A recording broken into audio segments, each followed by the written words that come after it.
Now see who was પ્રમુખ સ્વામી. પ્રમુખ સ્વામી કોણ હતા?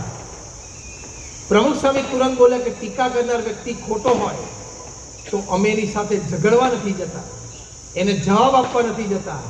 અમે ખાલી ભગવાનને પ્રાર્થના કરીએ છીએ કે ભગવાન એને સદબુદ્ધિ આપે, અમે અમારું કામ ચાલુ રાખીએ. આને કહેવાય ભગવાનમાં શ્રદ્ધા. નામ સ્મરણ, ભગવાનના દર્શન, સત્સંગનું વાંચન, બધું ભગવાનમાં શ્રદ્ધા છે. પણ એ બધું કરી આ સમજણ દ્રઢ થાય ને તો તમારું બિલ્ડઅપ સ્ટ્રોંગ થાય. તમે રોજ જીમની બાજુમાંથી નીકળો, રોજ જીમ સામે જોવામાં મજબૂતાઈ ના આવે. અંદર જઈને પટ્ટા ઉપર ચડવું પડે. એમ તમારે આવી વાત, આવા સત્શાસ્ત્રો, આવો સમાગમ કરવો પડે તો જ ઘર સભા કરવી પડે. પ્રમુખ સ્વામી મહારાજ, મહંત સ્વામી મહારાજ જેવા મહાન સંતના વચનમાં વિશ્વાસ રાખવો પડે.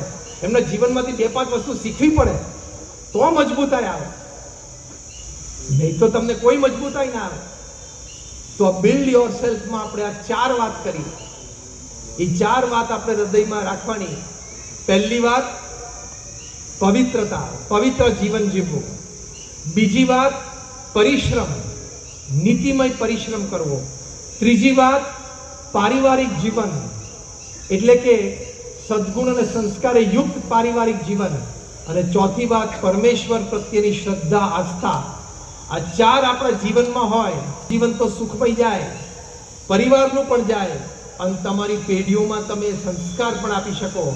And the biggest gift, the greatest gift, the noblest gift that any person can give to this society is a pure and spotless character, is a legacy of values in his family.